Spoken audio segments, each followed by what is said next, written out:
multiverse world that we live in, James, and we're going to be talking about The Flash later. But talked about both multiverse and time travel film. Yes, and Across the Spider-Verse recently as well. I discovered something on TikTok that is the multiverse version of PULP Kitchen. Right. Because we were tagged, I saw it on our TikTok account, in this comment in French. And I was like, what is this? One of our followers had tagged us. And I clicked on this page. And I kid you not, James, it looked, for all intents and purposes, the French version of us. Not as many followers. I mean, like pittance compared, or Euro cents. Yeah. But I was looking at it, and it was really surreal because the caption was like, j'adore le concept parce que pour le PULP Kitchen podcast. And I'm not fluent in French, everyone. I'm just going to do my best. In their description. That was the comment from our follower. Right. Had been like, basically saying, I love this concept, but it's from PULP Kitchen podcast. And the video is like, Gassé le muvrier, le renard, Sacha Baron Cohen, Bill Hader. And then basically going, Bill Hader, Sacha Baron Cohen, qu'est-ce que le film, qu'est-ce que le mauvais, l'acteur, l'actrice, of course, d'accord, le dictateur, le français, le parlant. You scroll to the next one and it's like, let's Mandela Wasp, qu'est-ce que le fuck? J'avais eu problème avec le multiverse, c'est merde pour le MCU, l'univers de Marvel. And I was just like, oh, that's L'avatar, loué de l'eau. And now I'm just seeing like a French version of everything we do. I was always, when people sort of copied our games, I was always like, yeah, we're doing well.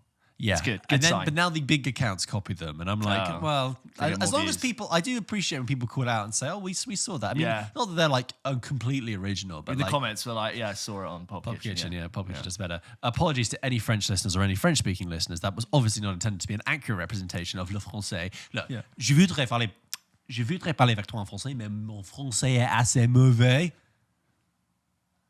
Je parle avec toi en anglais, s'il vous plaît. Oui. Le Flash. Le Flash. C'est il laissera 1000 heures. Michel Keaton.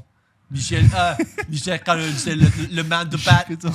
Le man de Rouen. Benjamin Affleck. Benjamin Affleck, you say? Yeah. Oh yeah, Benjamin Affleck. Oui, et c'est très zoom. C'est très zoom. C'est très, what is fast in French? Well, it's rapide. Rapide. Oh, c'est très rapidement. Très rapide. Trop rapide. No, that's just too far down. My father. Welcome to episode 81, where we've just alienated an entire country. This is PULP Kitchen. Goodbye, French audience. Goodbye, French audience. A bientôt. I hope you return. We are recording this 2 days after we recorded the last episode. Yes, so we might bit of catch up. Third day in a row that I've seen you. No, third day in a row. Did I see you Sunday? Did I see you Sunday? Sometimes, I swear to God, I feel like I'm stuck in some sort of awful time loop. What would I have seen you for on Sunday? I don't know. Maybe personal stuff. No, I saw a film Sunday. I saw you Monday. We went to The Flash yesterday. Today we record the Flash episode. And I'm not seeing you tomorrow. No, please. Free at last! Please. Free at last! It's all right. We do. It's good. This is good. We come in. You've joined us. Episode's done. Yeah, exactly. You've joined us on a warm. It's still warm. Balmy, but not hot. It's fine. It'll fine. It's a lovely June day. Yeah. And we're inside. Last night, it was a beautiful evening in Soho. Yeah. And everyone was out. It was light when we came out doing the very English thing, leaning outside the pub with a very sort of amber-coloured beer as the sun hit the green tiles of the pub. And good energy in the cinema as well, I thought. Nice yeah, vibes. well, that's we thought. Well, we're going to go inside and spend 2.5 hours inside at the Cineworld Leicester Square. Oh, careful! It sounds like we're going into the review. Yeah, no, we're not. We're not going into the review. We're just saying we went. I liked the guy who's clearly coming out from work who propped a full laptop on the seat in front of him and just kept going right up until the film started. No trailers for us either going in to see The Flash. Yeah, this guy was like still many ways, signing off that email. The Flash experience we had yesterday was the ideal cinema experience because for that film, completely ideal. Well, but also big screen. Yeah. 2, everyone had to put their phone away in a little sealed bag. So no one's phone was going off. Yeah. No one was getting their screens out. It was the bag that when you return clothes and you have the plastic thing that you have to peel off the strip and then fold it. It was like that. Probably deeply unsustainable. But Yes. and it was no trailers. I mean, trailers are great, but like straight Straight in. to that. And popcorn on the seats. Yes. Water that didn't fit in the water thing. The water bottles they left. No, didn't fit in you the cup pulled it in, holder. it just goes straight through. Yeah. You spilled a whole I bag of bought a bag of Maltesers, and then I literally had one, and within 10 seconds of the film, they just spilled all over the floor. And because you could have your phone, you can look for them. I mean, also, like, the disgusting cinema ball, Yeah. I'm not. I just was like, well, guess I'm chewing gum for the rest of the movie. But there you go. Well, this is the movie we're talking about this week, which is The Flash. James, do you have anything else in your life you want to talk about? Or should we go straight Is it to The Flash or Flash? It's The Flash. The Flash, okay. Flash is Flash Gordon. Yeah. The Queen song, Yes. and the character in Spider-Man, the Tony Revolori one. Flash. Yes. Flash. Anyway, let's get on with our main review of this week, which is The Flash, as discussed. Here comes our review now. Oh, one more thing. Oh yeah, James, you literally could have chosen the worst time. Worst time. Go on. It's good. I last week on Friday, if you haven't checked it out already, did a bonus episode on Batman 1989 ahead of course, this. yeah. So Yes. if you have seen Batman 1989 recently, or you're just interested to hear how that film stacks up watching it 2023, that's available on the feeds. Go and check that out, guys. But yes, moving on to The Flash. So, as this episode is titled, we're going to be talking about The Flash. We were very lucky to get invited to an early screening, like 2 days before it released, so we could see it early. We went to the Leicester Square Cineworld IMAX, which was a great screen to see it in. And just to say, we are going to do this review spoiler-free, because I know it's the first week The Flash has been out, so if you haven't seen it yet, you are safe. What we are going to do is, at some point, we will stop and we will record a spoiler-filled discussion on The Flash, which we're going to put out on the Friday. So don't worry if you haven't seen it. This episode is spoiler-free. I think we try to keep most of our main episodes spoiler-free if we can, unless it's like a much older film. So you are in safe hands, and if there is something we're going to spoil, we'll give you suitable warning anyway. But, George, we went to go see a screening. It was a Wednesday night in the busiest part of London, my least favourite part of London, but Leicester Square. Yeah, it's the Times Square of London, in the isn't it, really? summer with the busyness, and it's just hectic. dancers And there's and- nothing really good there apart from some good screens, I guess. I mean, the cinemas are as good as they need to be. Yes, for that location. But, you know, I very much associate Leicester Square now with the show. yeah, I know what you mean. Because we keep meeting up there to do... Why else would I go to Leicester Yeah. Square other than to go to an early screening for the London Film Festival, or go to the Newport Beach Film Festival thing in Yeah. the Londoner, or to Amsterdam premiere, Top Gun. all sorts of premiere, yeah. It's become a little midweek dweller for us. It has, yeah.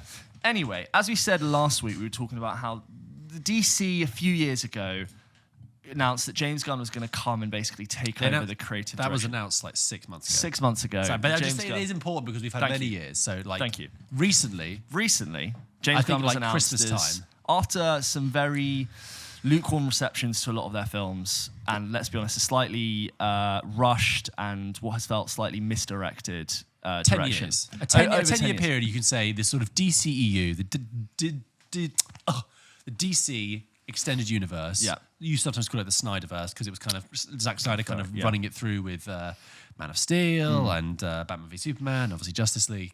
But a 10-year period of very patchy, confused, Thematically inconsistent. Misjudged, and ultimately just frustrating collection of films. And I know some fans have real soft spots for some moments in the films. Yes. And I know like Batman v Superman, the Ultimate Edition, has like a real strong fan base. And I feel like a lot of goodwill with the hardcore was restored with the Snyder Cut, Right, which yeah. was an improvement, which I think in 4 hours and 15 minutes, if you can't improve on that film, I would have been surprised if you couldn't improve on that. Yeah, that was my always thing with the Justice League, the Snyder Cut, because I was like, well, sure, if you give anyone 4.5 hours, Yeah, or 4 hours, to 15 tell a story. But like, they did justice to all the characters. Yeah, I should hope because they so. got fucking time to do so. Yeah. They had a limited series. That's I what they watched had. that in lockdown. I was like, this is just not a movie. Yeah. It's a thing. Yeah. Anyway, but from this, new direction, it's very obvious, next to Matt Reeves' Batman, some Suicide Squad films, and Joker, which is getting a sequel, we have these like last dregs of sort of Justice League spin-off films. Yeah. Flash has not had his own film yet, and this is the first one. We've got Aquaman 2 and Blue Beetle still to come. Apparently, Blue Beetle is being counted as the next phase. But James Gunn is it? instead counts as the next phase of, even though it predates him. It actually In the trailer for Blue Beetle, does it reference like Cavill's Superman and Affleck's Batman? not that I believe. Yeah, no, I don't know. Because on a lot of ways, I really thought that like Cavill was done, Ben Affleck was done, and Gal Gadot was maybe done. But like Ben Affleck in this movie. From the trailer. Yeah. But anyway, here we have Flash set in an unknown time from the events of Justice League. I guess it wasn't like present day, but I guess like the Justice League is still a thing. It's still a thing, and they're very much sort of in contact. And Flash is sort of doing a very classic superhero thing where he's sort of failing to balance his work life and the Barry Allen life, and struggling to keep up with the Flash. And he gets a call from Alfred Pennyworth saying, "Hey, listen." Jeremy Irons returning. Jeremy Irons. Oh, I like his Alfred. Sure. Coming back in saying, "Listen, I need you. I've got a situation going on in Gotham when he's in Metropolis." Like, No, he's in Central City. Oh, he's in Central City, right. Superman's in Metropolis, he's in Central, and Batman's in Gotham. And he says, "Look, I've got this situation. I need you." And he's like, "Where's Henry Cavill? Well, where's Superman?" And he's like, "Superman's occupied." It just cuts to like some CCTV of him lasering something really important. Yeah. Where's Batman? Oh, he's slightly occupied. What about Wonder Woman? Off planet. Yeah. Aquaman, not to be said. Like really just like, who have we got on contract? I need you to come and help me. We get this opening scene, which I think was fairly effective at telling a potentially uninformed audience, which Batman is it? Yeah. What universe are we in? Oh, yeah, it's that one with those person. Yeah. And yes, I do remember the Flash from that poster of that film. And in this opening action sequence, Flash is using his power to run incredibly fast, to stop motion and fix things before they turn completely wrong. And he manages to actually very briefly rewind to a very short amount of time. Yeah. And he gets this really weird sense like, I was able to actually put time back a bit. If I could bring time back by like an hour, surely if I was to extend that, I could bring time back years, decades. Because in the past. overhanging him is his Because personal overhanging tragedy. him, and pretty much every superhero, it's a personal tragedy, which was the death of his mother and the fact that his father is currently being accused of murdering his mother. And it's served time. He's served time, been in jail since, and which was something that's referenced in Justice League and played by a different actor. Billy Crudup replaced with Ron Livingston. Yes. Which I can only assume because Billy Crudup won an Emmy in the time between. It was probably much more expensive. And they're like, we're not paying that for Barry Allen's dad. Yeah. Get Ron Livingston. And he's currently in a trial where he lacks sufficient evidence from the day that it went back. And there's due to something that happened, a very specific decision when he was a kid to do with his mother at the time on that day. Yeah. Causing that his mother ended up being killed. Yeah, and he believes that if he if is he was able able to to go fix back, that tiny little thing, he could go butterfly back. effects. Real butterfly effect. If you've seen one time travel movie, you know what this can deal with. And who does he go to ask this is a good idea? But Bruce Wayne, Batman. And he speaks to him and goes, "Hey, listen, this is what I think I could do." And Batman says, "Look, even if there is a chance you could do that, it'd be incredibly irresponsible for you to." Ben Affleck's Batman says, "You'd be incredibly irresponsible to do that." And I think Ezra says, "Look, would you not, do that if you could?" And he says, "Well, what happened has made me, and I would never change it, and it's part of what makes us who we are. But of course, we have to have a film." And he's running back through moments in his life, and he finds himself, after lots of different things, being stuck in an older version of himself. He creates a new gap in the space-time continuum and finds himself with a younger version of the Flash who does not yet. I saw a lot of people comparing the plot outline to No Way Home and the fact that we are now many multiverse films into this multiverse thing, and now it's DC's turn to do their multiverse. We are here. But that's like sort of a rough thing about the plot. I would try and avoid as much, trying to hear too much about the plot if you can, if you are interested in seeing it. This is coming out obviously about a week after it's been released. Yeah. You might have already seen things online at this point, which is a shame. But James and I were lucky that we obviously were seeing it pre-release, and there were moments in this film that we were so happy that we didn't know were going to happen. And they're not the moments that you've seen in the trailer. No, we had seen the trailer. Thankfully, there's actually a considerable amount not revealed in the trailer. Because we'll get onto this later. I actually said to you, I imagine how much more special it would be if those moments that were revealed in the trailer weren't revealed in the trailer. I don't know how you sell this movie without revealing those moments in the trailer. But there we were. But George, just coming out of that film, which was a fairly late, it was what, 240, 235? Yeah. How did you get on with The Flash? So it's really interesting because you were just doing the recap of like the past 10 years. And I agree, I approached this film really with a really low interest. Other than just a person who likes to watch films, okay? I have very little, I've kind of was done with DC. I had no real interest in that. I just see it as a bit of a mess. I liked I find Man of Steel kind of interesting, and I think Man of Steel's the best DCEU film. Yeah, and then not counting Joker and not Reeves. counting Joker and the Batman, Yeah. and I guess maybe the Suicide Squad was fun enough. So I was you probably wouldn't have seen it without the screening opening weekend. Right, exactly. Yeah. And Ezra Miller as the Flash. The Flash. Ezra Miller has played the Flash for like 7 years now, and that we haven't had a movie of that character yet. And I just thought, are we still doing this? And because we know the James Gunn news, right? Yeah. It's the same reason why I didn't want to see Shazam: Fury of the Gods. Yeah. It's like we know the reset is coming. Are we still doing this? Why should I get emotionally invested? Why should I care? And I was quite cynical going in, and I thought, this isn't a spoiler because it is in the trailer. It's been heavily trailed. The whole bringing Michael Keaton back as Batman, I feel like that felt like quite a cynical move. So what else can we do? Effort. What else? What bit of nostalgia can we dust off? And just covering this superhero, the Flash, in other iconography of Batman and Supergirl in this case. However, what I was completely surprised to find is that I thoroughly enjoyed it and had a great time. What a great time. What a great time we had. We had a great time. We really did. And the whole audience did. We said this just like before. Yeah. We saw it in the best possible Yes. scenario of an enthused audience, like at a decent time of day on a very big screen, all invited, all there for free. There's no financial pay Incentive to, like you say, yeah. and just pure fun. Everyone was really focused, and what I think everyone experienced is there was not like a break in the film. We both said at the end that it didn't feel the runtime at all. Not at all. Went by in a... The irony, literally. The irony is that, of course, for a film about someone who runs super fast, this film moves at a pace. Yeah. One of the first things I think that works really well about it is that despite moving at such a pace, it never felt breathless or out of control. I felt like a Lego movie. Exactly. It felt very early on so clear that they had a clear handle on what they wanted to do with this film, which is so hard because there's so many disparate elements.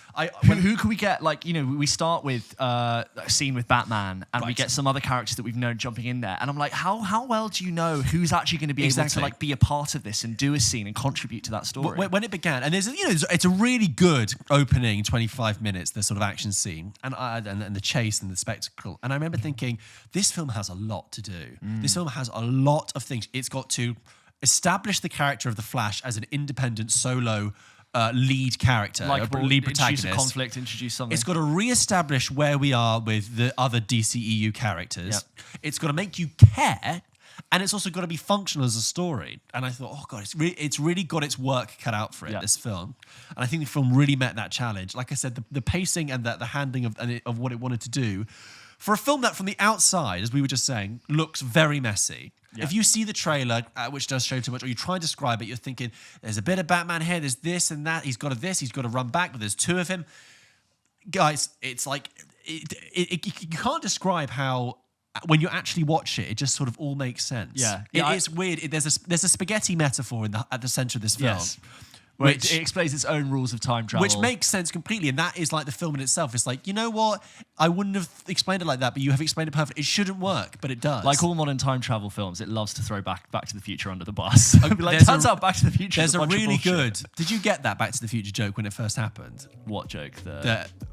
We should talk about this. I want to say, because I would count that as a spoiler. I think one thing that really helps the film, and I realized this early on, I was like, oh, this is what's making it work, is that unlike characters like Batman and Superman, the Flash is not burdened with a 70 years of being the most iconic superhero we've ever had, with so many previous iterations. I don't know the Flash's origin story. No, neither. And I realized that... what comic book strand are they going to do in this film? It really enabled the portrayal of this character, Barry Allen, to really fly and work really well. And I was really surprised. I think that kind of blank canvas element to it, that sort of breathing space, does the film a huge amount of favour. I think The Flash is the best DCEU film since Man of Steel. I think it'd be a bit weird to compare it to Man of Steel because tonally they're so different. But obviously we haven't even mentioned which isn't that funny that the best DCEU films are the first one and now the last one, and the / middle penultimate one. A a mess. Yeah. I think the opening scene, which you described, I think it does a really good job of getting you on this side of this film. Yes. It has some really great visual laughs. Yes. Of like, what is it's like when you start a Spider-Man movie, what is like the typical Flash hero problem where like, here's a really big calamity situation. Here's like the biggest comedy of errors that he'd have to solve. Yeah. And how does the Flash, with his set of powers, uniquely solve a problem? Yes. And they were so inventive and so visually funny with it. I feel like it's funny in every language, that moment. And I just thought it was brilliant. The opening with Batman was just brilliant, and it makes me long that Ben Affleck, just long for a Ben Affleck movie that he never got. And I just, Ben Affleck is so cool as Batman, even in the broad daylight, which is a lot of people have problems with. You shouldn't put Batman in daylight. It worked. It is. I think that might be the best Ben Affleck Batman moment we've had. Closely rival in BVS when he does the sort of like the raid style, when he has the men. That was another one that was really warehouse. good. And you've got sort of good reasons as why good reason as to why Barry Allen is on his own for this. He doesn't have the Justice League. You do kind of have to explain that.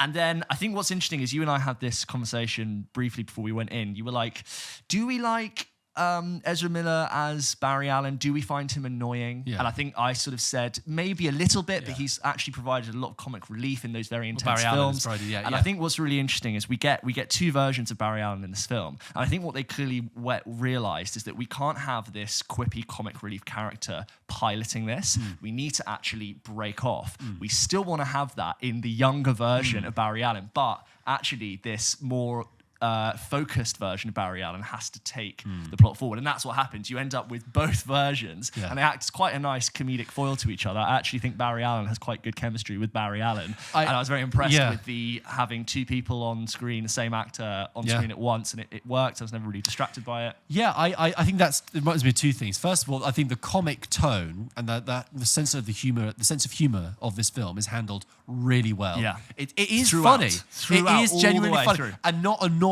Marvel-style quips or really tired. There was several jokes. There were physical comic jokes. There were visual jokes. I want to rewatch it for the jokes specifically. I want to experience those jokes again and probably with someone else. And they never felt too crowbarred in. Some of them were really well timed, and I thought that was the thing that obviously helps charm you into the film. But also, we have to talk about Ezra Miller, because obviously there's a whole conversation outside of this film about Ezra Miller's role within this film. And you can read outside of this review online all about the controversies that have surrounded Ezra Miller in the past few years.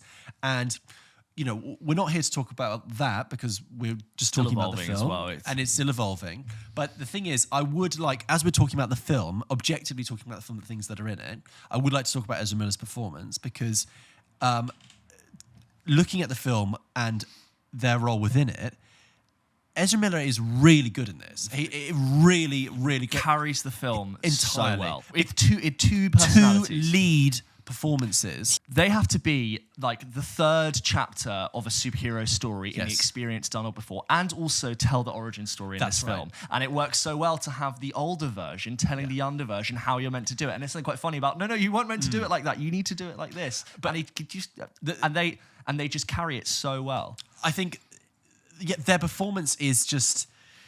I was watching it thinking, there's so many things to delight in here. Physical, comedic, timing, little brilliant. Twitches of the face. So many details going on in their face that I just... It was a real marvel to watch, no pun intended. And I think you're right, doing two performances out of that, and it's having good chemistry with it carries the film. It is the linchpin of the film, and it is something to be seen. Sorry, go on. No.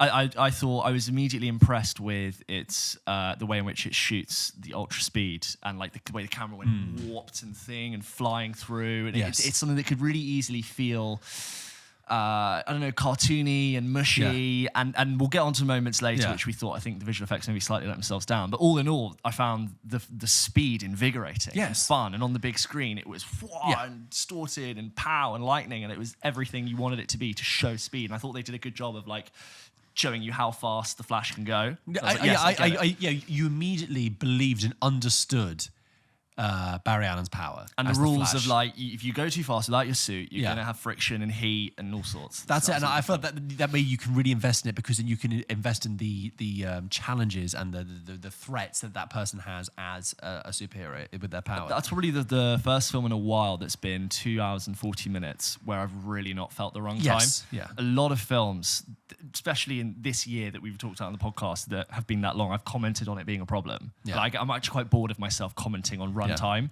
But this with this, I really will just barrels say, along. It absolutely. Completely. It clearly, like I said at the, just previously about how it has to do so many things. It doesn't waste its time. No. It really is like we have so much to do. Yeah. That we need to rush. Well, no, it's not rushed. We need to move at a Keep pace. it going, yeah. Let's talk about the CGI a second because there's almost two strands of CGI in this film. Yeah. There's the exterior typical Enhancement of the live action. or you see, there's, for example, a big battle scene with Zod, right, in the broad daylight, okay, Yeah. all that kind of stuff that involves CGI, but that I never Spaceships that and looks suits. like contemporary modern day CGI. Yeah. In the Tesseract running, going back Christmas in time, ball of your life. Olympian Colosseum effect of when Barry Allen is going back in time, and you have this presentation of all the events that he has And seen. characters are sort of coming closer and further Yes. away, and they're punching or moving or receiving things. You realise very quickly that this is being presented in almost total CGI, and on the face of it, it's like it is some of the worst CGI you've seen in like 20 years. It reminded me of The Mummy Returns when the Rock comes out as the Scorpion King. Do you remember? I said PS2 cutscene. Like a Resident Evil game. And I think that the reason is that they're in this sort of floaty plasma. Yeah. So like when you try and look at something through the heat of a candle, like everything's a little bit wiggly. Yeah. So there's that element of it, and you're just seeing like I've just been looking at the actual Michael Shannon's face. Yes. And now I'm looking at this like very sort of pussy, podgy Yeah. version. I'm like, that looks terrible. But- I actually, despite me praising the opening scene, I noticed very early on when Batman was riding the scooter, there were a couple of moments I was like, that's not Yes. that's a rubbery Play-Doh version Yes. of Batman that's riding So through. the stuff that's happening like in the broad daylight world is like, okay, odd, but maybe you can just suspend your disbelief. But with the stuff that's happening in the sort of orb world, the timeless space, Yeah. I thought that CGI is so outdated that I thought it has to be an artistic decision. Yeah. I thought that has to be deliberately done to be so grotesque and sort of carnivalesque, Warped which it and- is. It's kind of Yes. people getting up very big, and it's not even Uncanny Valley because it just doesn't look real at all. But I thought this must have been a deliberate artistic decision to present it with such rubbery CGI. It fails because you and I immediately think CG, bad CG. Yeah. It's the failure of the effect there, which is a shame. Yeah. And it's an effect that's relied on repeatedly. Yeah. So that's a slight distraction. I think so. This isn't a spoiler because this is heavily trailed. Michael Keaton is in this film as Batman. Yeah. But I don't think they ever intended to hide that. I think that wasn't. I think they absolutely intended to reveal that in the trailer. That's a huge selling point. Michael Keaton. And he's in half of the movie. He's third billing. It's never going to be a hidden thing. They probably, as we just talked about when we did the 1989 Batman discussion. It's probably that they ended up showing more of Batman in the trailer than they would have liked to have done previously to counterbalance all the Ezra Miller content they were taking out of the trailer. Yeah. And similarly, they played up more of the Supergirl involvement. But Michael Keaton is in this, and I think Michael Keaton is always great to look at. He's great on screen. The introduction of his Bruce Wayne, Michael Keaton is just doing visual tics and playing with scenery and props and stuff and adding so much more spice and flavor to that scene and that character. You really felt like he than was anyone just else. getting a chance to completely rediscover it and redo it over And he was like, "Oh, great! This is great fun." And I don't know if it's a triumphant return for Michael Keaton's Batman. I think it's a welcome return. There was a point where I was like, it could really be anyone. Actually, it doesn't. I'm not getting the sense of I'm getting that waft of 1989 Batman. You could have actually had another actor who had never played Batman and told me that they used to be Batman. Make no mistake, it's not his film. Oh no! It's no. he's there throughout, and he's like a sort of proxy guardian angel, an advisor, a tool, like a useful tool as part of the team. And also a substitute father figure because Barry's father. He has this sort of like relationship with Ben Affleck's Batman. But like what he is there to do, and what this film does a lot of, is be a really incredible, frequent fan service. Yes. Like almost everything Michael Keaton does is saying the line that he said. Yes. Like even the way that like certain computers and switches, the way they were done and reveals, and the exact, because I just watched it, like it's the exact same camera angles, and they know exactly what they're going for, and you realize that's what he's there to do. And yeah, Michael Keaton's just so good in it. Yeah, as ever. I think whilst we're also just pulling out stuff that doesn't quite work, this is also in the trailer. I don't think it's a spoiler.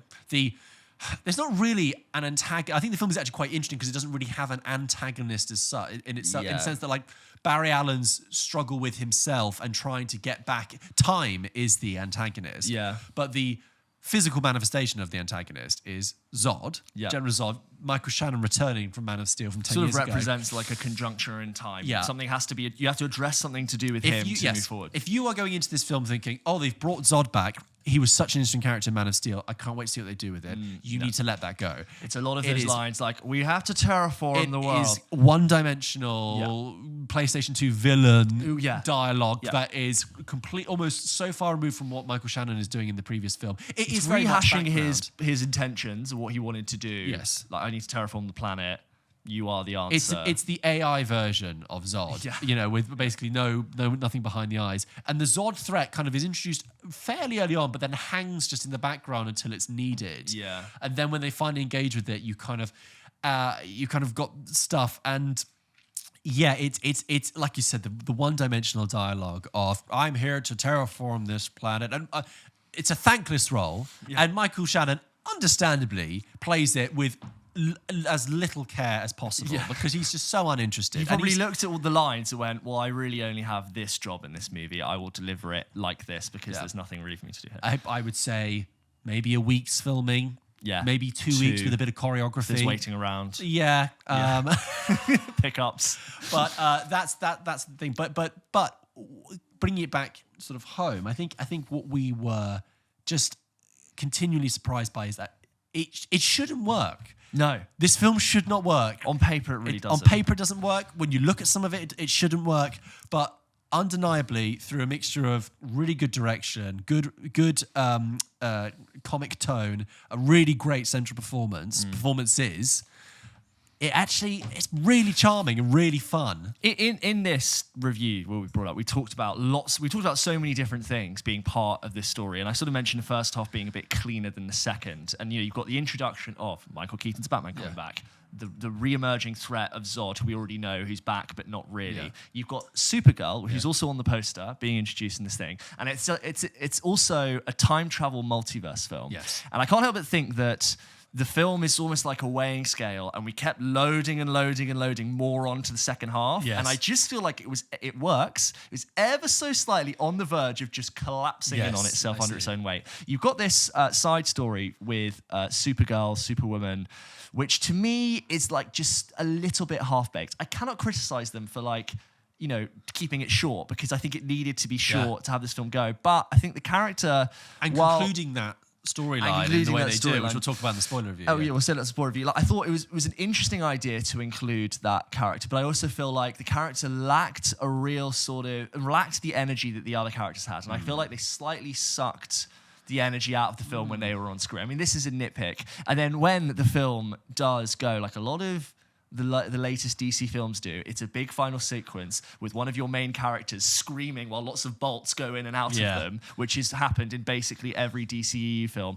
And both visually and conceptually, the film gets really heavy and messy. And it's just when I think these multiverse films, man, they just try and tackle so much. Whereas in the beginning, it was just cleaner time travel. That's the only time I'm like, you're just trying to you've just got too much gravity for your own good. Yeah, I see what you mean. I think... And wrap up, the inclusion of Michael Keaton, wrap up everything that Barry Allen's been doing. I think...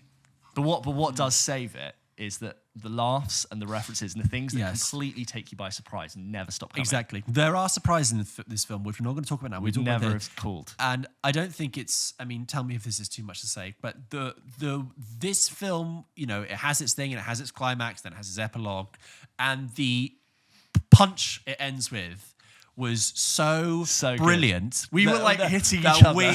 And the entire audience was clapping and laughing and screaming. I find this is a very American thing. I clapped twice in the film because I was really on its side. And I couldn't believe some things that we thought, well, they'll never do that, and they did it. Yeah. And one thing which wasn't even on my mind, the thing they could do that they did. It's very easy to be cynical about fan service, and as someone who's not, I have no investment in the comics, so I don't bring a heavy amount of fan cachet with me. But I do think this was the most effective fan service since Endgame, probably, in terms of how it made me react. I'd say the No Way Home three for you. Spider-Mans chatting Sure, was, No Way was for huge. you. But for me, okay, yes, I agree. That aside, like not since Endgame have I been like, I can't believe they've done this. Yeah, and we won't say any more. No. And don't look online, try and avoid it. Yeah. But we will talk about the latter half of this film in our spoiler discussion, which will be out later this week. But to bring it home, I'd say overall, on paper, this does not appeal to us. It doesn't work. If you had described this plot in detail, I'd have gone, no, thank you. I'd very happily wait if I didn't have to see it for the podcast. But in execution, it does the best job it possibly can with the tools it has. And I think it's really worth seeing if you're interested. Put it this way. I have a friend who I talk about film with, and he enjoys kicking a big blockbuster, right? Yeah. So when we saw Ant-Man Quantumania, we were texting each other, being like, oh my God, I know. And when I saw Fast X, I was like, oh my God. And I texted him this morning, I said, so I saw The Flash last night. And he was like, oh yeah. And I said, it was kind of good. Great. I really enjoyed it. I had lots of fun. Yeah. And he was like, I don't believe it. No, he said, every trailer I've seen looks like dog shit. Yeah. And It kind of did. It does. And it's based on what you know from DC. I'm like, I know this can't be good. I know. But despite all the odds, it is the plucky underdog of a film, which despite all the odds, despite everything against it, it's actually a bloody good bit of fun. And it's like, the DC universe is moving on, but isn't it nice that there is a film out there that I would happily rewatch it. Yes, I'd really happily sit down and rewatch it in a year and have a really fun time. And considering we went in with the lowest expectations and the lowest engagement, it completely won us over. So there you go, guys. That is our spoiler-free impression of The Flash. I'd love to hear, because I have seen online really mixed reviews. I think a lot of mainstream outlets have given it really poor reviews, but then loads of people are actually really enjoying it. It's got quite a high Rotten Tomatoes score if we want to run by that. So. I will say that it is the kind of film that if you are mainstream, legacy, established media, only half paying attention to this kind of world, it's a headache. I think, like I said, we didn't go in with a lot of baggage and only half involved. But I know Robert Pattinson's not in this one. I wasn't trying to figure out as I go. If you're a casual viewer walking into this and don't really go in with a basic level of understanding of knowing that Ezra Miller was in the previous history as well, a little bit of the last 5 to 10 years, this is a nightmare for you. Yeah, I'm glad I watched 1989 right before this. I made a comment on the bonus episode, but I was like, I worry about them integrating Keaton, Tim Burton's world into this, but that never really felt like a problem at all. It was perfectly blended in. Anyway, catch our bonus spoiler discussion later this week. And if you have any thoughts about The Flash, if you've seen it, if you agree with us, if you disagree with us, we'd love to hear your thoughts. Please email them into hello@pulpkitchenpodcast.com.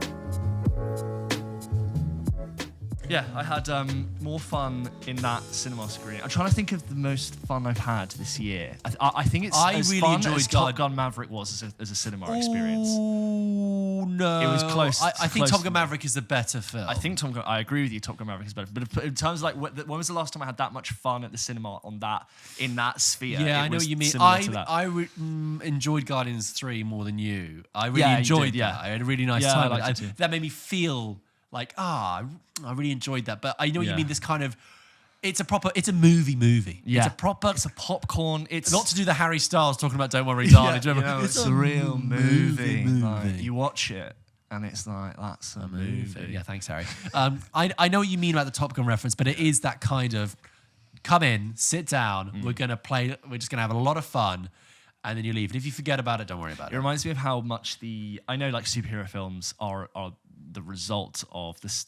If you want to make the argument that the cinema is dying, but it's also proof that cinema is adapting to there being fewer films being able to show on the big screen, and they're going, hang on, we are the thing that's on the big screen. Let's give that big screen its performance. Let's go for it. We know what we are. Let's be the best version of that, and that's what it is.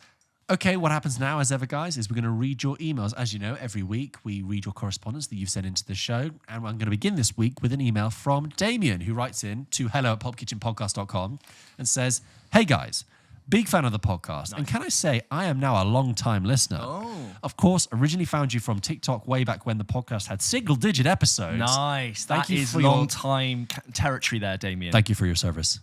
After watching Guardians 3 and absolutely loving it, I felt like it was the perfect ending for that group of characters. It was the perfect ending for that group of characters. It got me thinking about how James Gunn loves to work with the actors he's worked with before, like Nathan Fillion and Michael Rooker. I just found out that Michael Rooker has been in every film he has ever made. And casting Chukwudi Iwuji as the High Evolutionary after previously casting him in Peacemaker. What would you say your favourite director-actor combination is? Keep up the good work with the pod. Fairly sure we've had this question before. Sorry, I don't know what. Every week there is a sound that is just so miscellaneous, and these sounds only come up in the podcast. We're just going to have a look. Is it a carnival? It kind of sounds like a Star Wars cantina band. I hope you can hear this at home. I'll keep talking so it's not dead air. But yeah, any visual on that, George? There's no visual, but I wish I could. I might Shazam it. Okay, George is going back. He's getting his phone out. He's sticking his phone out the window. I hope this is interesting for people watching, but I cannot. There's always a different sound. It's gone. Okay, it's back. We're back to the emails. It was some sort of jazz fusion being played at full volume from a probably obnoxious car driver. Yeah, it sounded like music that Jabba the Hutt would have on his like portable rig when he goes to the Sarlacc pit. Like it's a party, but like someone's gonna die. Yeah. Like RC-D2's holding drinks, but like we're also gonna throw someone out into the pit for life. Yeah. Well, that's not in the remote. I know, but actually the one. I think that's what you're thinking of for that music, because I think the one on the Sarlacc pit is a bit more high funky. It's like. Yeah. Anyway, and then like they send someone down to the Rancor, and then the music just plays, and everyone just starts hobbling again. Yeah. Sorry, James. Favorite actor-director combination. We've had this before, but off the top of your head, James. I think the answer, if I was to be very definitive and say the all-time great, is Scorsese, De Niro. Yes. And in that, you've got Mean Streets, Taxi Driver, New York, New York, Raging Bull, King of Comedy, Goodfellas, Cape Fear, Casino, The Irishman, Killers of the Flower Moon. What about Scorsese, DiCaprio? Also very good. Gangs of New York, The Aviator, The Departed, Shutter Island, Wolf of Wall Street, Killers of the Flower Moon. I know that's not out yet, but what about Spielberg, Tom Hanks? Also on my list, Saving Private Ryan, Catch Me If You Can, The Terminal, Bridge of Spies, The Post. That's a good crop. And then another great one, Tarantino, Samuel Jackson. Oh, yes. You've got Pulp Fiction, Jackie Brown, Kill Bill Volume 2, Inglourious Bastards, Django, The Hateful Eight. Yeah. He's not in... He doesn't get in Once Upon a Time in Hollywood, does he? No, You're right. He's not. Not even in that at all. I wonder, do you think he's has a voice of something? He's not. I'm sure he's in there. I'm sure he's in there as... I feel like it was like the Michael Caine, Christopher Nolan thing. Yeah, he's a little bit in everyone. In Tenet, he serves very little function apart from being old and English. And being called Sir Michael. Another one worth mentioning is Hitchcock and James Stewart, who they do. I think they did 3 or 4 together. Yeah, so we're talking Vertigo, Rear Window. I don't have them on my list, but I know that's like a famous one. Rope, and is he in Strangers on a Train? Past our era, but at the time they were sort of back and forthing. But yeah, those are the ones that come to. If you were to say what are the greatest, and I think like Leo and Scorsese just sort of keep going.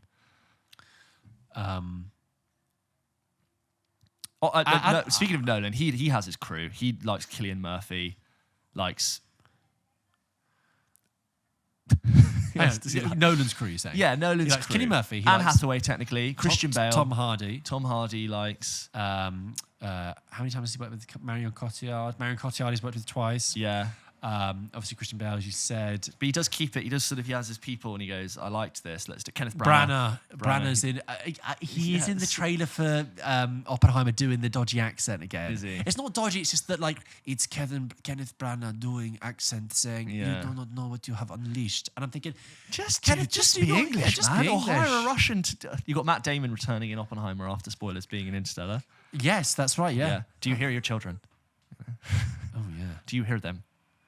That you said that though with the sort of quiver, the vibrato in your voice of Marion Cotillard in Inception. Damn, Darren, do you hear that? Anyway, that's our answer to that question for you very much there. Damien, thank you for your email. Thank you, Damien. Straight in with Mia, who also writes into hello@pulpkitchenpodcast.com, who says, hi lads, fairly new to the pod and absolutely loving it. Yes. I've always loved films and TV shows, but fell into a bit of a constant rewatching rut. And you guys have taken me out of that. That is a thing. A couple of people have said that. Yes. A couple of listeners have written in and said that, and that means the absolute world to us. Yeah, that is why we do it, really. Just the safe thing. I don't want to try anything new. Like you can get that with restaurants, I think. You can fall into this inertia, this sort of blue pill existence. Two films I watched for the first time recently were Deja Vu and Moon. We talked about Moon last week very briefly. I did not get to enjoy Deja Vu as much as I did. I thought it was the perfect mix of interesting and different enough to hold my attention while being cheesy and simple enough to follow and fully engage in. Not the best in the world, but so much fun. Deja Vu. That is a Tony Scott film from 2009 with Denzel Washington, which Denzel Washington. Once at a sleepover when I was about the same age. I'm pretty sure I've seen this, but I have no memory of it. Where a giant ferry blows up at the beginning, and I want to say Boston or Chicago. Yes, 2008, Val Kilmer. Val Kilmer's in it. Apparently. No, 2002. No, it's later. 06. I said 06. With Denzel in it. Denzel, Val Kilmer, Paula Patton. Jonathan Rhys-Meyers. Elle Fanning. And Bruce Adam Greenwood. Goldberg. Yeah.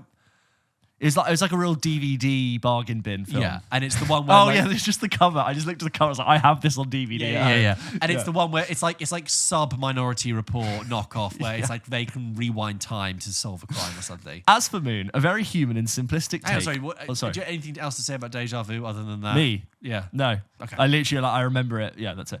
As for Moon, a very human and simplistic take on the sci-fi genre, and I think many actors could have played that role well. Sam Rockwell has such an incredible way of portraying complex and often anti-hero type characters that anyone else in that role could have made that film simply dull to watch. I mean, we mentioned it briefly last week as like a kind of sci-fi we'd like to see more of. Neat type concept, but it's a very un-Sam Rockwell role for Sam Rockwell to play, but he's also great at it, and I think he's more versatile than people give him credit for. I've always really enjoyed watching him because he can do the kind of comic foil and the love, but he can actually do like Insecure, and I'd almost like him to play nasty, actually. I think there's something really interesting about his presence. People don't talk about him as George Bush enough in Vice. Oh yeah, and he's also just like why should be in my Vice? It could have been really. I could have really fallen flat doing playing a person who's already a bit of like an animated caricature of a person. And Sam Rockwell's, I think, most interesting roles aren't the loudest ones. It's not Three Billboards. It's not Seven Psychopaths. It's the other ones. Yeah, I've always really liked him. Mia goes on to say, I often find that my appreciation or disdain for a film grows significantly after reading criticism, both positive and negative. Okay. For example, I enjoyed There Will Be Blood, but really started to appreciate the film and recommend it to others after hearing you guys talking about it and doing some reading online as well. I feel I understand it more now. Mia, thank you so much. That's very kind. I also agree. Like, some people throwing ideas at you makes you think about something differently. My question to you is, do you find your opinions on films or TV shows being heavily influenced by reading reviews, public analysis, and theories? If so, do you have any examples, or do you usually stand by your own initial instincts after watching? Sorry for the long email, and keep up the good work. Mia from Ireland. Well, Mia from Ireland. Oh, another Irish listener. Hello, Mia. Thank you. My answer to that is kind of how we've had this question before about create a Irish contingent. Yeah. Is this question about not just if you engage with criticism, but like when do you engage with it? Because I think it's really great. About the timing, it's great to read around a film and to engage with all of the the written stuff about it and what's spoken about it. But your question is like, do we do it? But it's like, yes, but it's actually about when. And to kind of reiterate what we've said in the previous episode, it's like, I will only really engage in the literature of a film after I've seen it, and after I've given it a sufficient amount of time. It could be half a day or a day to properly settle in my own opinion and solidify and become a bit more concretized in my view. And it is hard when you read other opinions to not find it chipping away at your own, but that is kind of the whole point. You either read an opinion that changes your mind, or it just reaffirms yours, and that's what it's there for. If you read something that challenges, criticizes the film that you've enjoyed, and you're able to turn around and go, no, I think it works because of this, then you really did enjoy that film. But then maybe, conversely, if it chips it away and you go, I'm not sure I like that actually. I think you're right. Then maybe you didn't like it that much after all. And I think this evolved. I think this happens in two kind of ways. I think you either really believe something about a film, you either love it or hate it, and you're looking for validation out the gate. Yeah. You want someone to really agree or really disagree so you can challenge it. Or, and I think this is very common, you see a film or episode of TV that you're really not quite sure on, or it hasn't processed in you yet, and you're still trying to figure out how that made you feel. And I think while the cement hasn't set, you're actually looking for someone to shape your idea. And I think that's sometimes a problem. I think if you are finding yourself in that situation, which is very common, I really don't think you are stupid or you were not paying attention. If sometimes you really just didn't get what the film was trying to do. If you immediately have that experience and you go and find a review to tell you exactly what to think, I think it warps your impression. I think you should do that after you've already decided what your thought was. Yeah, I think that's why I don't, right before and right after, try to consume reviews. I think also if you've come out of a film and you really, really enjoy it and you really love it and you want to read other criticism but you're unsure about it, ask yourself this. Do you need to know? Yeah. Just remember to yourself, like, do you need to, isn't your knowledge of that film happiness with it enough? I mean, I don't want people to suddenly switch off and go, oh, I don't need to listen to PULP Kitchen anymore. No, but just remember that, just to hold it true, like, that's all that matters is your enjoyment of the film. And like, if you really enjoyed it, don't let anyone take that away from you. And also, I could say this so many times, if someone doesn't agree with you, it's fine. It's fine. And it's more interesting if they don't. Yeah. Don't be personally offended. Like, I'll never be offended if someone like really dislikes a film I like. I could be, if they're unjustified, I'd be like, well, that's not really true. But like, just be like, oh, like never combat someone for thinking differently than you. The only time I got annoyed at someone's opinion about a film was I was at a barbecue and I was talking to this girl and she was like, Get Out is like, I don't know, I just thought it was kind of rubbish actually. I just think it's kind of really silly. And I was like, okay, interesting take. Interesting. I was like, oh, put your hot dog down. Yeah, I was like, that's really interesting. I mean, like, I thought it had a lot of depth, and I've watched it a few times now, and I really get into what made you say that? And she was like, well, like, okay. Well, I actually haven't seen it, but like, I've read online about. Yeah, thank you. That is so annoying. And she was like, I actually haven't seen it, but like, I've read online about like what the ending is, and I just think it sounds really stupid. And I was speechless. I just thought, how can I even engage with an idea so stupid? What are you gaining? Like going to a bar? I think it's probably to be a contrarian. To be like, well, I think I actually think this. I'm like, what gives you the right? You haven't even had the respect to go to a barbecue, to sit and watch that film before you cast your opinion about it. Anyway, this next email is from Pran, who says, "Hello, James and George," and the email is titled "Vin Diesel Across the Cineverse." Okay. Been a long time listener, and I just wanted to say thank you for the love and time you pour into this podcast. Oh, thank you, Pran. As a fellow cinephile, your podcast is now my weekly must. Yes. I discovered it in November of last year, and since then it has kept me company on many runs as I trained for the Edinburgh Marathon. Hey! What was that in November? We did The Crown. Oh, yeah. Maybe around that time. Yeah. It certainly made those long miles more enjoyable for me. I successfully completed the marathon, and when the going got tough, which of course it did, I decided to dedicate a mile to someone that I'm grateful for, and I dedicated my 22nd mile to the two of you. Oh, Pran, that is amazing. And 22 is that's a big mile. That's a hard mile. And 22 is my lucky number. That is so brilliant. Pran, thank you so much. 26 miles. Pran, respect, big ledge. That's really cool, Pran. As I slipped into my fatigue-induced delirium on this marathon, I couldn't help... I was delirious, that's why I dedicated it to you. I couldn't help but wonder what a Vin Diesel multiverse might even look like. Riddick, Groot, Dom from different multiverses, Xander Cage, all coming together to perhaps take on the actual Vin Diesel and save us all from the ridiculousness that the Fast Saga has become. Granted, I blame the fatigue for this fever dream of a thought, but not so long ago, we thought driving in space with Ludacris was something that was yet to happen. Anyway, just wanted to say how grateful I am for your work and this podcast. I'm wishing you both joy and success. Pran from London, sent from my MacBook. I saw a cut of the scene from Endgame when Captain Marvel saves them all, and it's Vin Diesel in a Ford Mustang, and it's that song, like the like the Spanish song. You mean the gasolina? No, it's like the song, the meme of like when people join the Fast and Furious, and it's like that family barbecue song. Like, Bandolero. I think it's called Bandolero. Vin Diesel taking on Vin Diesel. I mean, that's what I thought they were going to do. They should have done Fast XXX, and they would have had Xander Cage coming in. He's my family. Yeah, Ludacris been like, I figured out multi-dimensional travel. Also, can we just say about The Flash? Bruce Wayne is a smart man. Yes. We've always known that.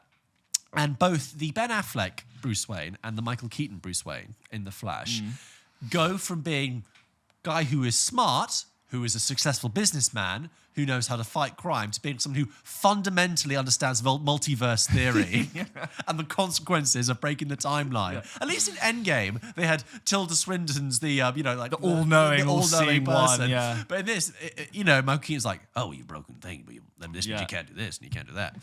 Anyway, next email. This next one's from Laura, who says, "Hey guys, I hope you're both well. I've been listening to Pulp Kitchen for a fair while, and I've no doubt it will be my #1 podcast on Spotify Wrapped this year." I'm loving the old school listeners coming in recently, saying, "Hey, yeah, I'm a listener, but I'm single digital." Do you think it's because new people started to email in? And now they're like, "Listen, hey, I was here first." Yeah, I was cool before. I don't know why Mark Wahlberg listens to it. Hey, I was here get first. up at 4:30 and I listen to these guys while I work out. I remember when these guys did food. And I eat a turkey breast. I absolutely love the show and appreciate all your knowledgeable and well-explained opinions on recent movies and TV shows. There are so many things that you've discussed where I've thought, I should email in, or equally just to say, hey, and that I love the show. So here I am, smiley face. Thank you. I'll also throw in that I find your impressions of various different characters and people hilarious, most notably the Grinch. That's one of our favorites. One of our favorites. In a recent episode... We are at the point of the year which is furthest away from Grinch time, though. So it's very hard for us to suddenly Let us get to at least September before we start throwing Grinch. I think we should do a rewatch at some point. We should do a Grinch read-through. We should get a read-through. Or we do a plot read through, where it's very depth. We go through pretty much every scene and sounds describe like a good its bonus genius. episode to me. Yeah, it'd be a great bonus episode. In a recent episode, a fellow listener emailed in to say they like a good bad film every now and then, and I completely agree. I would always refer to them as shit good films. They aren't trying to do anything groundbreaking, but are undeniably entertaining and a great watch. My personal favorites of these types of movies are shark survival movies, such as The Shallows 2016. Did you see that with Blake Lively? No, I didn't, but I know of it. It's fine. The Meg 2018. Did you see the Meg? No. There's Meg 2 coming. Yes. It's the bloody Megalodon. Yeah. 47 meters down. I will, however, draw the line at three-headed shark attack. Great line to draw there. Yeah. Also, other my standards have been reached. Yeah. 3 no. 2 I could settle for. It's a bloody three-headed shark. Also, other survival movies where the characters are stuck in a seemingly hopeless scenario, such as Fall 2022. I keep seeing clips of this on TikTok. Yeah.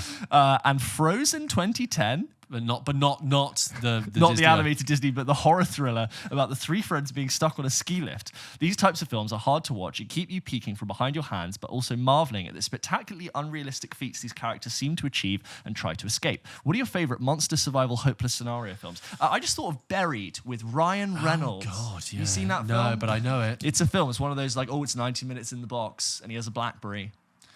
They don't make, and that's the kind of high concept film we're not seeing anymore. No, and that was that's the kind of movie that got advertised on the side of a bus. And I remember because he was elongated. I remember thinking, even Ryan Reynolds is doing this. It's a little bit. Yeah. I would just say that the issue that she says those are shit good movies. I think I would call them good shit movies. I've told you about my pizza matrix. I may have even done this on the show. Good, bad, bad, good, bad, bad. And I think you could put all pizza in that category. I heard someone, if I may, yes, use that to. It was my girlfriend and some of her friends using it to rate men, male actors being. There's hot, ugly, ugly, hot, ugly, ugly. Yeah. And they said, for example, hot is someone, I don't know, George Clooney. Yeah. Hot, ugly is someone problematic, probably like Shia LaBeouf, who's like... Oh, okay. Ugly hot is someone like Adam Driver, who is not conventionally handsome, but actually is quite... Yeah. And then I don't know I don't know, Paul Giamatti. I don't know who goes in there. We love Paul Giamatti. We absolutely love Paul. Come on the show, please. Anyway, the matrices that we have is interesting. Yeah, and I've never thought of doing it for movies, but yeah, you could, because there are good, bad movies. There's good, and then there's bad, good movies. Like Emancipation is a bad, good movie. Do you know what I mean? It's trying. Yes. It was trying to be an Oscar film. Yeah. It's actually a bad, good movie. Let's get into this. So good movie speaks for itself. There will be blood. The No Social Country Network. for Yeah, could go on forever. You've got bad, good movies, which are films that are really going for it. Yeah. Probably with a big star or even with a big director. Extremely loud and incredibly close. Oscar bait movies. Oscar bait, but actually just really aren't that good at all. Yeah. Right. And then you've got bad, good movies. Sorry, good, bad movies, which is probably everyone's favourite. Good, bad movies would be... the things that people typically call guilty pleasures. Yes. Like, some people would call The Flash a good, bad movie. Yeah, what good, bad movies? Good, bad movie is something like... some comedies, maybe? Yeah, if someone said to me that like they love Stuck on You with Matt Damon and Greg Kinnear from 2002, where they play Siamese, they play conjoined twins. Off? That's Nicolas a good, Cage that's a good movies. bad movie. Con Air, it's a good bad movie. But then it depends because that is a good film by its own standards, but like it is a bad. I'm sure there are a lot. These are gonna, I'm gonna think on this, and these are gonna come to me. And then bad is obvious, right? Good and bad are obvious. Yes. That hasn't. By the way, we will do this another time. That hasn't even begun a discussion I've been having with myself and some friends recently about the difference between a film and a movie. Oh, yeah. Another time. A good question for another time. Thank you, Maz Kanata. Looking forward to your upcoming episodes as I continue to tune in every week, I think you mean. The most anticipated... Tune it, say tuners in the fish. Tune it every week. And also, like, imagine dialing in. We still say tune in like it's the radio, like you're tuning into a station. Multiverse, Avatar the Way of Wisdom. Guess the movie from the... My most anticipated upcoming movies include Dune Part 2. And again, she's put the year in brackets, which is very pretty, and italicized. Barbie. Greta Gerwig directed my favorite film, Little Women, so I'm keen to see her newest movie. Also, Surrounded, starring Letitia Wright. She's one of my absolute favorites. Are you planning to review The Little Mermaid? Yes, last week. It was my childhood favorite, and I found there were both things to love about the live-action remake, but also things that were disappointing. Would love to hear your thoughts. Guys, last week I gave all my thoughts on The Little Mermaid. Thanks, guys. Keep the episodes coming from Laura. This next email is from Fenya. I'm assuming it's pronounced Fenya. I think it's a soft J.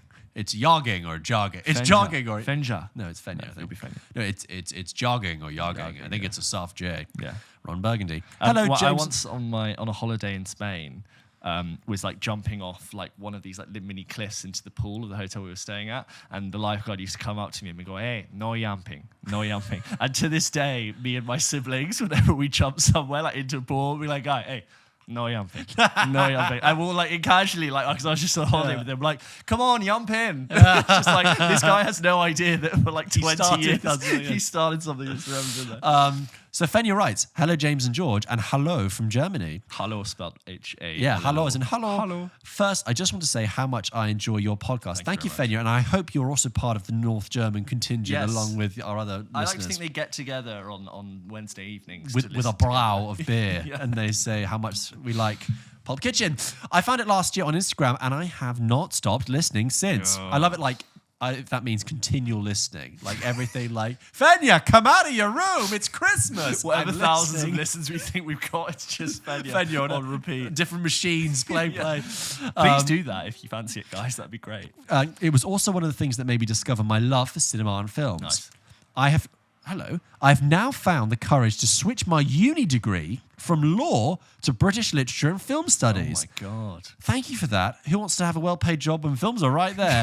Anyway, that is, just on that point, that's amazing. Really, if we've trickled down thoughts enough for you to change your career and possibly your life, we should be more responsible about what we say. It's quite funny because also our respective other halves are in the legal world, and they would be mortified to learn that our prattling on about it's taken away a legal servant. Fenya continues to say, by the way, sorry, Fenya, good luck with your new path, of course. I believe and changing is such a normal, fine thing to do. Absolutely. It's so fine. I change what I do every I wish year you all the best of success with your course. A question I've been asking myself for a while now is what types of movies we get to see made and a question I asked myself for a while is what types of movies we see getting made and the types that are succeeding at the box office and with critics. I would like to hear your opinion on the question if with the pandemic and, of course, the current writer's strike, what type of movies will we get to see in a couple of years? Do you think we will ever get tired of superhero films, biopics, etc.? Have these couple of years altered all of our tastes? I myself think that disaster movies will mostly stay out of cinemas for a while. At least I would hope so. Would love to hear your thoughts on the matter. Again, love the podcast. I am looking forward to many more in the future. Fenya. Well, right there, you've brought up many different factors which affect how films are coming out. You've done pandemic, you've done superhero films, success, writer's strike, which I think we've not really covered on the show because it's still very much evolving.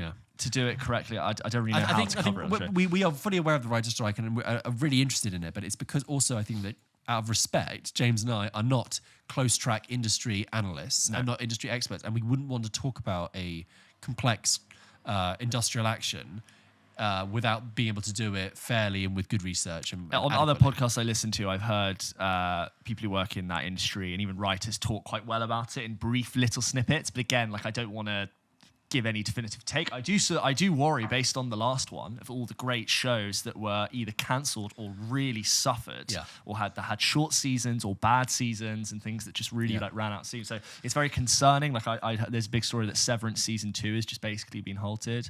We know all the late night shows, which I know aren't what we cover, but like late night shows basically stopped for a few weeks. So it all really remains to be seen. I think it'll be a better conversation to actually pick up on in a year. And also, we've already had the news today or yesterday about release dates being shifted for but for various reasons. So Kang Dynasty has been shifted back a year. Avatars have all been shifted back a bit.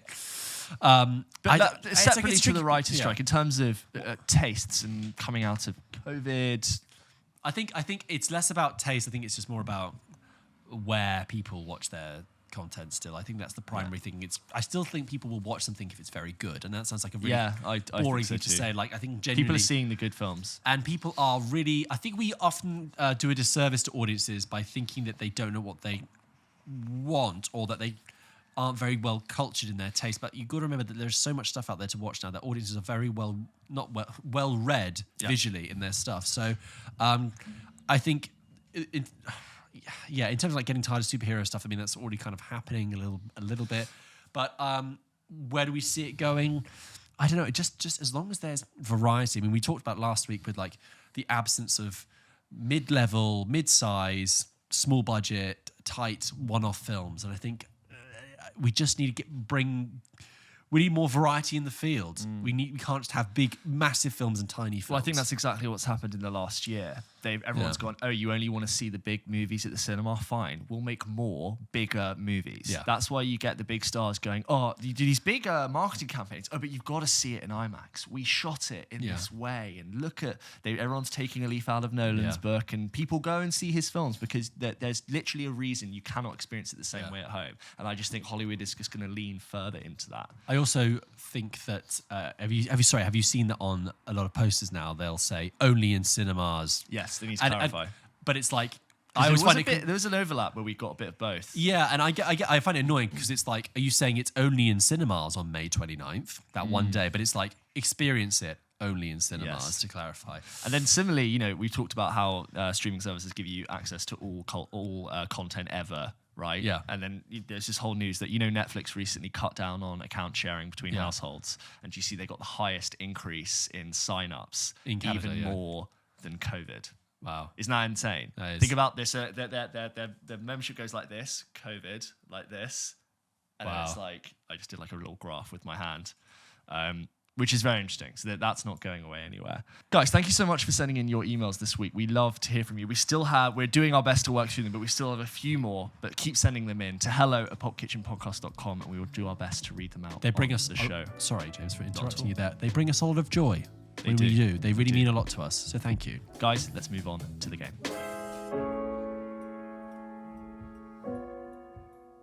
Guys, as always, Pulp Kitchen ends with a game. Okay. This time we are going to play another round of a game we played last week, which is Co-Star Countdown. Oh, no, it was so hard. You are going to be fine. This week's actor is... I realise I can't do this with many actors. I really sort of looked. Okay. You're going to be fine. Okay. I'm very worried. This week's actor is the one, the only, the great...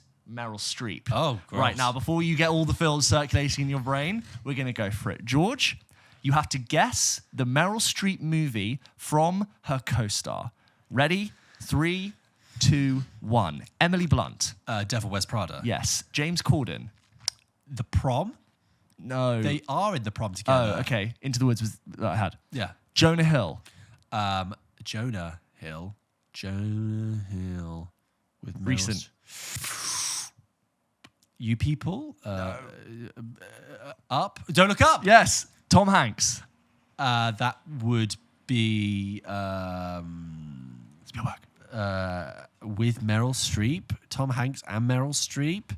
I don't know. The Post. Oh, Florence Pugh. Little Women. Yes. Philip Seymour Hoffman. Is that Philip Seymour Hoffman with Meryl Streep? Philip, not the Master, not... Doubt. Ben Whishaw. God, sorry. Belated sequel. Belated sequel with Ben Whishaw. I don't... And also Emily Blunt. You're really starting to talk. Oh, Mary Poppins Returns. Yes, come on. Amanda Seyfried. Here we go again. Mamma Mia. Jack Nicholson.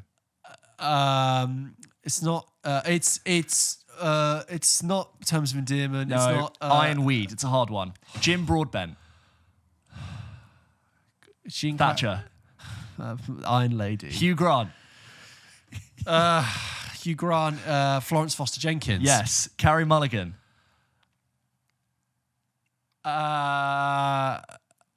Suffragette. Amy Adams. Doubt as well, technically. Yes, technically. Julie and Julia. And then Clint Eastwood. They are in the Bridges of Madison County. Yes. God, you looked so defeated during that. It's so hard. It is hard. My brain doesn't work like that. That is hard. I can't visualize it. That's like one way that your brain just doesn't work. Or Dead doesn't ends. organize people. The Yeah. door's locked from the other side. Oh my God, I feel so stupid. It's so hard, James. I feel like you're putting so much pressure on yourself to get it. You could relax into it. Well, you'll be glad to hear that's the last round of that game. Oh, thank God. I think it's more entertaining if I suffer, though. So I've got 2 miscellaneous rounds for you. Okay. Are you ready for this? Well, by the way, we got a really nice email from someone saying that, I think it was from Oliver, saying, hi lads, love the pod. I really want to do a big shout out for the games. It's like sitting around a computer playing Sporkle with a bunch of really good pals. And I really like that from Oliver. Oliver, a friend of the show, lots of love on social media. But this is your first miscellaneous game. Are you ready? I am. George, you have to name 8 superheroes that have no powers. You have 30 seconds. Your time starts now. Iron Man. Yes. Batman. Yes. Ant-Man. Yes. Yeah. Super that have no powers. Rocket. The Winter Soldier. Yes. Yes. The Winter Soldier's augmented. Rocket. Man. No. 2, 1. Time. Right. So ones we could Black have got. Panther. No, he had the potion. Oh God, yeah. So ones I had was Nick Fury. He's not Hawkeye. a superhero. Nick Fury's not a superhero. In the comics, he's more not of a a superhero. superhero. He's about to get a superhero movie He is on not Disney the Plus. superhero in it. Hawkeye. What is super about Nick Fury? Nothing. Okay, Hawkeye, Black Widow. Green Arrow, Black Widow. Bucky said... you said no Winter Soldier. I just said Oh, sorry, Winter I didn't mean Bucky. You could have gone for Kick-Ass Hit Girl. Oh. That would have been an interesting one to go for. Rhodey, War Machine. Yes, of course. Robin. You said Batman, didn't you? Yeah, why am Yeah. I not thinking of these things? Yeah. It's tricky, but there are actually You've quite called a me few. at the end of a recording, that's why, and I'm tired. Okay. Okay, are you ready?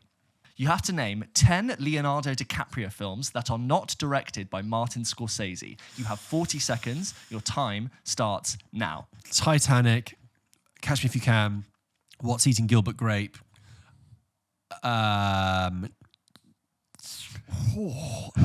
Unchained, Yes. Don't Look Up, Yes. Romeo and Juliet, Some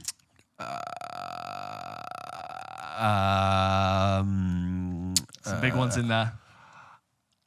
Leo. TikTok. Shoot. And time. Oh my God, his whole So- career just vanished from my... Because every film I thought of was a Scorsese film. And funnily afterwards. enough, we brought up all the ones he did with Scorsese, which I think this is perfect for like disassociating from my game. So Titanic, you mentioned Revenant, Romeo and Juliet. I said You Romeo said that. and Inception. Oh. Catch Me If You Can, you said. Great Gatsby. What's Keaton Gilbert Grape, you said. Django, you said. Blood Diamond. Revolutionary Road. The Beach. Body of Lies. Do you remember that? Yes. And you said Don't Look Up.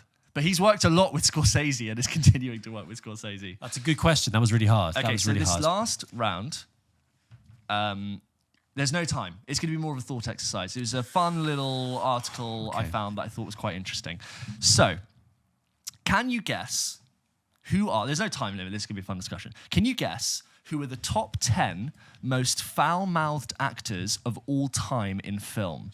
Okay. So which actors have spoken the most foul language? Most swear words in all of film. I don't think this is counting TV. It's just How many film. actors are there to guess? 10. The top 10. I told you I'm not winning. Is on camera. Okay. So, you can sort of guess actors and I'll confirm if they're in the top 10. And if you guess an actor, I'll tell you what place they are. Yes, okay. And I'll tell you how many swears they have committed to film. Okay. So, George, when you're ready, can you name the 10 most foul-mouthed actors of all time? Joe Pesci.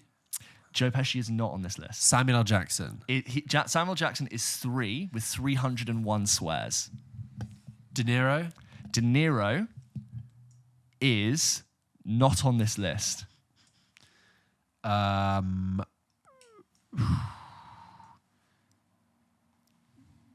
That's really hard. The most F-bombs in a movie, the most foul language. Who's spoken? People who've said the most curse words in all of film. And number 1 you will not get. Ben That's Kingsley. why I did this. No. I'm just thinking of Sexy Beast. No. Okay, are there any British actors in there? No. Are they all American? They are all American. Are they all male? They are all unfortunately male. Yeah, right. So typical of us. It's not Joe Pesci. My God. Okay. You could get these. Think about the films with the most swear words in. The directors that makes the films with the most swear words in. Mm-hmm. So you got, what was the one you got? Samuel Jackson. Yeah. He was number 3. But if it's not like Joe Pesci, it's not Ray Liotta, it's not Robert De Niro, it's not Al Pacino. Yes. Scarface, of course. Al Pacino is 1, 2, 3, 4, 5th on this list with 255. Most of his swears come from Scarface, The Godfather, and then in The Irishman he had a load. Okay, great. Okay. Pacino, who swears a lot? Who swears in this movies? Can you give me some hints? I'm going to give you some hints. Okay, think about the film that's famous for having the most swears in it. Is it Casino?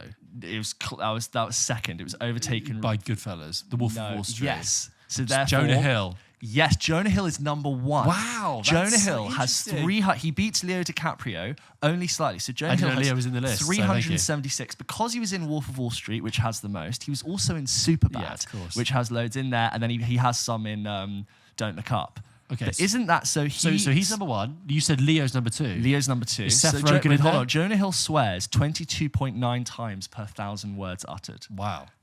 Okay, and is Seth Rogen in there? Seth Rogen is at 7 with 143, and that's just spread over Going on his that vein, then I'm going to say similar to Seth Rogen, sort of in the same comedic vein. This guy's number 10. if there's Adam Sandler. Adam Sandler is at number 4 because Uncut Gems is ranked on the film with some of the most. That film has 646 swear words in it. Wow. Okay, so not Adam Sandler. Someone similar to Seth Rogen. I'll tell you, it's Danny McBride at number 10. Right, So yeah. I'm going to tell you the rest of the people in the list. So at number 10, you've got Danny McBride with 136. Then you've got Bradley Cooper with 142. Oh, wow, I guess. From Hangover and Wedding Crashers. Okay, I think there's quite a lot on there. Oh, is he in Wedding Crashers? Oh, he's the He's the arsehole boyfriend. Yeah. Then you've got Seth Rogen at 143. Billy Bob Thornton with 145 from the Bad Santa films. I haven't seen them, but he must be swearing I've quite a seen lot. two of them, yeah. Denzel Washington at 183, spread across many films. I get that. Al Pacino, we've said. Adam Sandler at next. Samuel Jackson from all the... it says Pulp Fiction, Django Unchained, and The Hitman's Bodyguard, which I haven't seen, but I can imagine that being quite crude. DiCaprio at 2, Jonah Hill at 1. Wow. Isn't What a that quite fucking list. interesting? Yeah. What a fucking list. Wow. And then I was just going to, as another exercise, which I'm not going to make a big deal out of, but the top 10 movies with the most swears in them. So Okay. So number 1 is Wolf of Wall Street. Yes. Number 2 is Casino. that is number 3. Oh, because Uncut Gems is number 2? Yes, Uncut Gems is number 2. Okay, so we've got the top 3. Is Goodfellas in there? Goodfellas is not in here. Is a comedy... Is like In the Loop in there? No. Okay. Shall I read them out to you because you might Yeah. not get them? So, number 4 is Jay and Silent Bob Strike Back, Kevin Smith, with 509. Fury from David Ayer at 489. And I do not remember that being that many swear words in it, but it must have been. Straight Outta Compton at 468. Okay. Summer of Sam, Spike Lee film, at 467. Nil by Mouth at 432. Reservoir Dogs coming in at 418. And Beavis and Butthead Do America at 414. But my main one is Uncut Gems really going to the top of the list. They must be trying for that. You have to be going for that to be doing 646. If you can't even take the Wolf of Wall Street's crown with Uncut Gems, Yeah. I don't see what kind of film. And I just think Wolf of Wall Street beats it due to runtime. Yeah, of course. Like the other ones, I feel like Uncut Gems, if it had been more uncut, it would have exceeded them. But I just thought that was an interesting one. Who's the foul-mouthed actor? What, off the top of your head, what show do you think has more F words in it, The Sopranos or Succession? I mean, The Sopranos runs for longer. Yeah. Oh, but Succession's dialogue is so rude and quick, and just like there'll be fucks you don't even know about. It has to be Sopranos. Should we say like per season? You'd have to evaluate per season.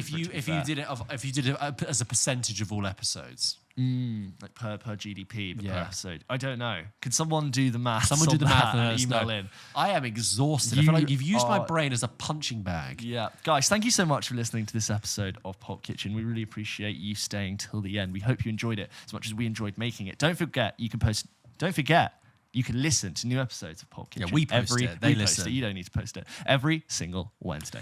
As ever, guys, as you know, please continue to follow us on Instagram and TikTok and like and subscribe and like the posts, share the posts, love the posts, comment on the posts. We really appreciate it. And share the love and spread the word about Pulp Kitchen. If you're going into work on a Monday, how's your week been, or got any podcast recommendations? Yeah, listen to this thing on the train. It's called Pulp Kitchen. We really appreciate it. It really helps us, and we love it. Thanks, guys. See you next week. And look out for the bonus episode about the Flash. Spoilercast. See you next week.